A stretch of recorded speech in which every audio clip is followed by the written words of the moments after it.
Is today's Team India weaker than the Pakistani team? No, on paper, we are a very strong team.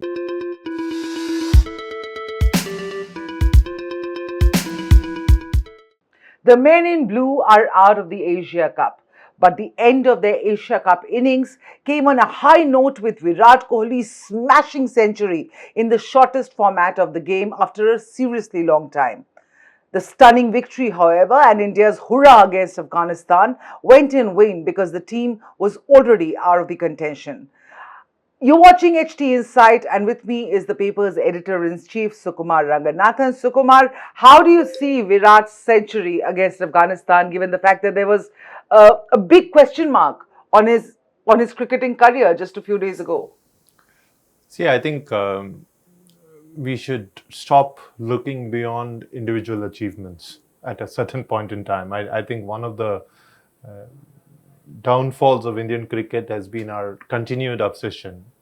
And when I say our, I mean the continuing obsession of administrators, the continuing obsession of players, and the continuing obsession of the audience with individual records. We build people up into demigods and then we focus on their records, when in reality we should be focusing on how the team is doing. So I actually have many points of view on Virat Kohli's century, but I don't think those are relevant at all. I think the more relevant thing is the fact that we are out of a tournament where we went in as near favorites. Right. And we lost two key matches to halfway decent opponents. I mean, they were not even playing their teams at full strength. This from a team which is supposed to be the best team in the world across formats, or near about the best team in the world across formats. So I'm full of superstars at the individual level. So clearly, I think questions need to be asked about the performance, about the team selection, about the strategy. So let me talk about, and not about Virat Kohli's individual one century, which really came too late in the. I'm happy for him. You know, it's been 1,000 days and 83 innings since his last century. Great, but you know, we lost. So I don't think even he should be celebrating. Absolutely, and so let's talk about the team's performance. And India was really unable to perform under pressure, during this entire tournament. What according to you is ailing the men in blue? We've really talked about, you just spoke about the team's performance, you spoke about strategy. What's going wrong? I mean, is it individual players? Is it a strategy as a whole? What's up? See, I think there are three dimensions on which you need to look at it. The first dimension, and a lot of people are looking at it from this dimension, and to me, it's factual, but I still think it's an excuse, is the toss, right? A lot of people are saying when against a serious opponent, you lose your toss and they put you into bat, the chasing team always wins. And that's invariably been the case, except for teams which are involving not so serious, except for matches which are involving not so serious teams. I buy that, right? But that matters to a certain extent. At the end of the day, if you're a really good team, you're going to win irrespective of whether you're going to bat first or bat second.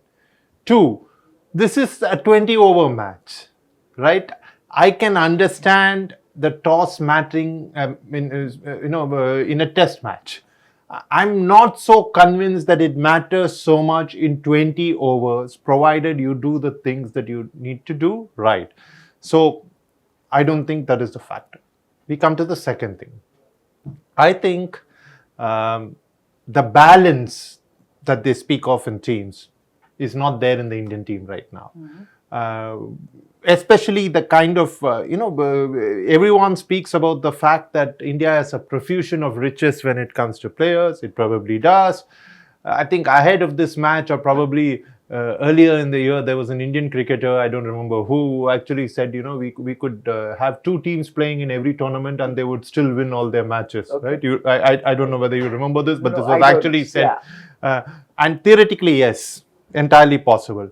But we went in with two pace bowlers and then one of them got injured. So you ended up playing, or you went in with three pace bowlers, one of them got injured. And you just had to keep the others. I don't understand how you're selecting people. You picked a wicketkeeper as a finisher, Dinesh Karthik, and then you didn't play him at all, instead choosing to go with Pant, who's actually managed to do much better in the longer format of the game than in T20. So, a lot of questions need to be asked about the balance. The third thing, and I know this is an intangible thing, and people can laugh at me saying that, it's just one of those, you're making it up.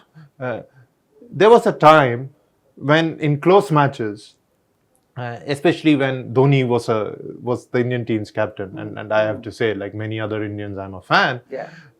We seemed to have the belief that we could win. Even happened when Kohli was captain to a significant extent. You went into crunch situations, you went into matches, you knew that you would win.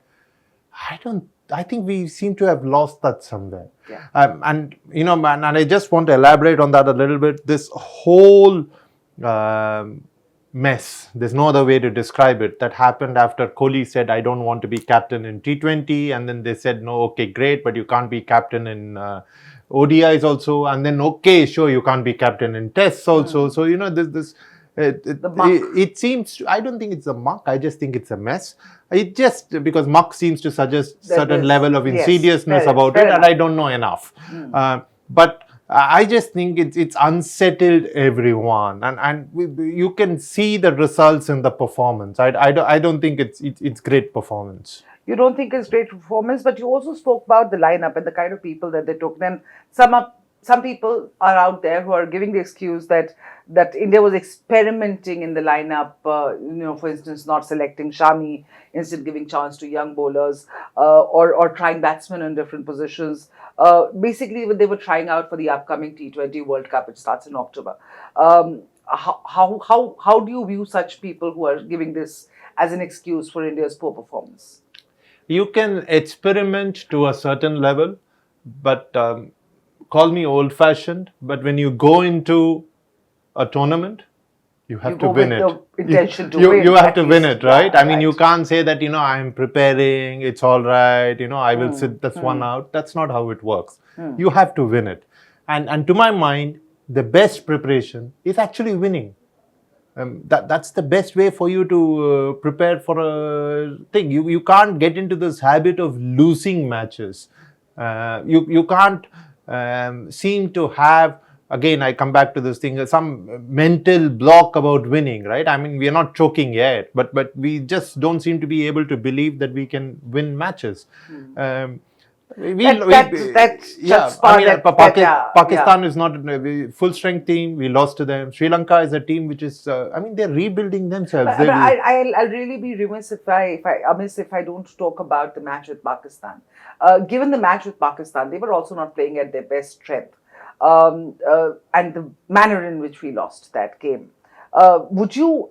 And this is not an academic question. This is purely a question, your personal opinion. Is today's team India weaker than the Pakistani team? No, on paper we are a very strong team. And my question is, but do you have the actual 11 best players out there in the field playing? I know that Pakistan didn't, for various reasons. Some of their people are injured.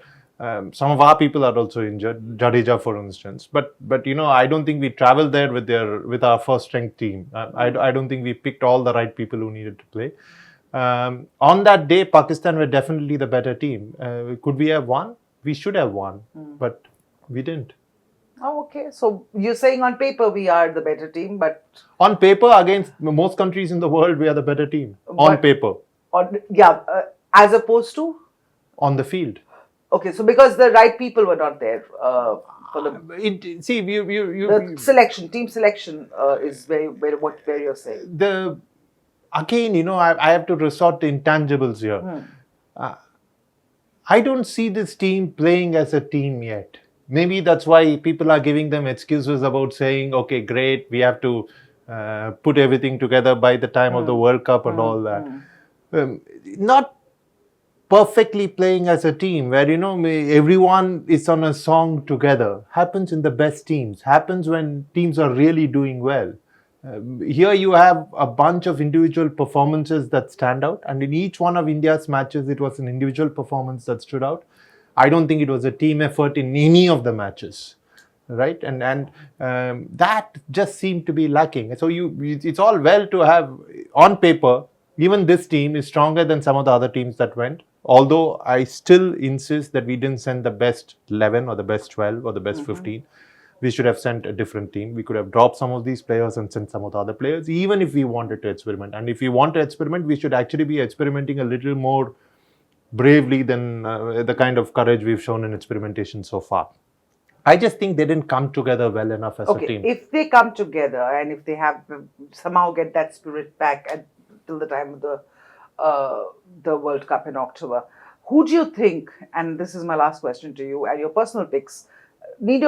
Who are the top 4 batsmen and the top maybe 2-3 bowlers that you think should be a part of that contingent, in your opinion? See, but I mean, it's very simple to pick the players, right? I mean, Kohli should definitely be part of the team as a batsman. I think we should definitely retain Rohit Sharma because at least in this format, he's very good. Although he doesn't look fit at all. Maybe it's his body structure. He doesn't look fit at all, nor does he seem to have the kind. He doesn't seem to be a great captain. Inspire the confidence. Yeah, it doesn't look like that. So you have 2 batsmen who pretty much pick themselves. You have to pick Sukumar Yadav based on his current form. So you have 3 batsmen whom you have picked. Bowlers, you have to have Bumrah in there. You have to have Shami in there, and you have to have one of your finger spinners in there. I mean, picking Ashwin for a T20 is a very, very, very bad decision. Although in Australia, you may want to experiment with him on some of the slightly bouncier pitches, but to play him in West Asia is, I think, was a disastrous decision. He will go for runs. He will leak for runs on a wicket like this. But maybe in Australia, you may want to look at him as a containing force, but you need to pick a finger spinner. You have to pick Pandya, and you have to have Dinesh Karthik as a finisher, simply because I think he's in the autumn of his life, but I still think he has a few good matches. Excellent at the stage of the innings that he comes in, and he's shown that time and again. Not a bad keeper also. So I think the obsession with Pant, who's very good, by the way, especially in tests. I mean, he's brilliant in tests. I think after Gilchrist, you have Pant. I would put them both in the same league in tests. Yeah. I would not put him in the same league in T20s. So don't play him in T20s at all. I mean, there is no rule that says, oh, he's an aggressive batsman, we have to play him in T20s. I mean, if you were to ask me, I think Virendra Sehwag, for instance, was a much better test opener than he was a T20 player. Sure, he was aggressive in tests, but just because he's aggressive in tests, you don't pick him in T20s and say, like, it doesn't work that way. And I think we need to get that right. Fine-tune our minds around the fact that there are different formats of the game. So that's 8 out of the 11 you've already picked right there. And I hope the selectors are listening for the October clash in Australia. But we'll keep coming back to you with more. For now, let's just hope and pray that spirit that Sukumar was talking about, the team spirit and the spirit to win, the passion to win, that inspires confidence in all of us fans out here, is back with the cricket team, with the men in blue by October. Thank you so much for watching this broadcast. We will keep coming back to you with more. Stay tuned.